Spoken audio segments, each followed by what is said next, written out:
राष्ट्रीय शैक्षिक महासंघ के इस कार्यक्रम में सभागार में मौजूद हम सबके आदरणीय राष्ट्रीय स्वयंसेवक संघ के अखिल भारतीय कार्यकारिणी के सदस्य मान्यवर श्रीमान सुरेश सोनी जी भाई साहब,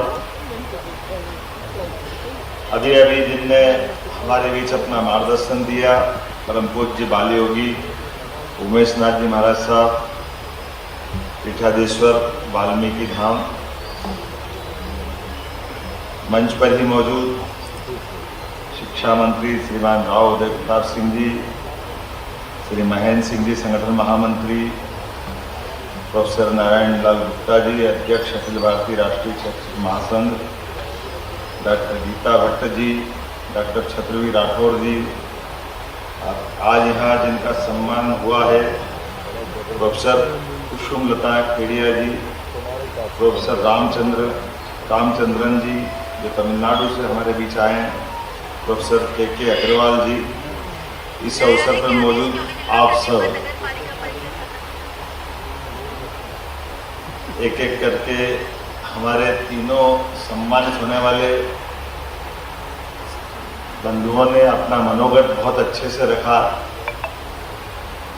भारत जी ने भी बात रखी कि मैं महाराज जी की दो भूमिका देख रहा था, शैक्षिक महासंघ में बोलने के लिए आपको आमंत्रित भी किया और आपने चर्चा में कुछ कठिनाई भी बताई। जैसे मैं इस पे प्रश्न मेरे मन में आ रहा था कि हमारा ये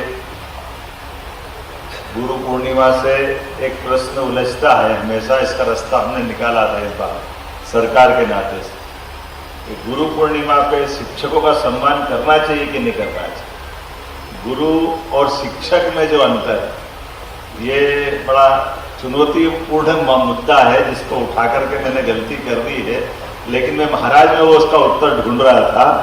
महाराज ने कहा मैं मौन रखता हूँ नवरात्रि में। मैं महाराज जी का इसलिए रहस्य उद्घाटन कर रहा हूँ कि महाराज जी को हमने माननीय राज्यसभा का सदस्य बनवाया और सदस्य बन के महाराज जी इस हमारे उच्च सदन को सम्मानित करने वाले गौरवशाली सदस्य के रूप में जाने लगे। महाराज जी ने अपनी कठिनाई बताई कि मैं तो अपने धाम में बैठ करके अपनी पीठाधीश्वरी के माध्यम से एक अलग धारा में रहता था। अब ये मेरे को संकट है कहीं खाने का, पीने का, आने का, जाने का, बोलने का। हमने कहा महाराज आपने घर छोड़ा तो छोड़ा काहे के लिए? समाज सुधार के लिए, संसार में अच्छा करने के लिए। इसी मार्ग में चलो यही ठीक है। मुझे लगता है कि नवरात्रि में आज आपका ये जो हमारे बीच में अपने बीच दो शब्द बोलना है, ये उसी मार्ग पे चलने का और आपके माध्यम से हमको आशीर्वाद पाने का, ये सच्चे अर्थों में हम अपने इस शैक्षिक महासंघ के माध्यम से जो आप स्थापित कर रहे हो। जब इस देश में प्रश्न खड़े हुए, कुछ प्रश्नों की तरफ हम देखेंगे तो ध्यान में आएगा। जैसे रामायण की बात है, तभी कल्पना करें कि गुरु वशिष्ठ अगर दशरथ जी के घर नहीं जाते और राम लक्ष्मण को उठा करके जंगल में नहीं ले जाते, तो क्या हम कल्पना कर सकते थे कि ये रामायण का ऐसा रूप होता? हो सकता है दशरथ जी अपने बाद राजगद्दी दे देते, लेकिन अगल बगल में अब ये भी एक बड़ा चुनौतीपूर्ण मामला है। पता नहीं उसका क्या अर्थ होता कि भगवान राम को, लक्ष्मण को ही वशिष्ठ जी ने क्यों मांगा?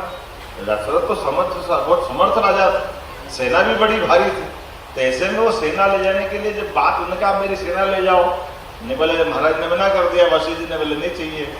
उन्होंने कहा हाँ विश्वामित्र जी, सॉरी माफ करना, तो विश्वामित्र ने कहा ये ले जाओ सेना, तो बोले नहीं ले जाना। बोले फिर अच्छा, बोले बाद में बोलिए बगल में आपके यहाँ।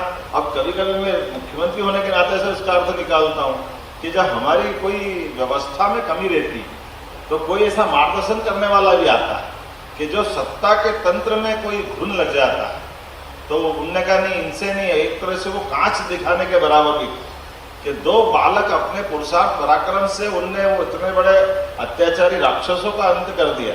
जो समर्थ सेना तो पहले भी थी, क्या ऐसा नहीं हुआ होगा कि सेना को मालूम नहीं पड़ा कि वहां क्या हो रहा पास में?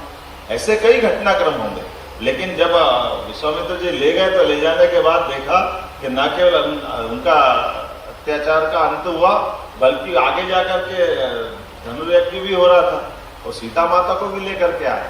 तो अगर केवल वो इतिहास को गायब कर दो तो भगवान राम का जीवन खाली पड़ जाता।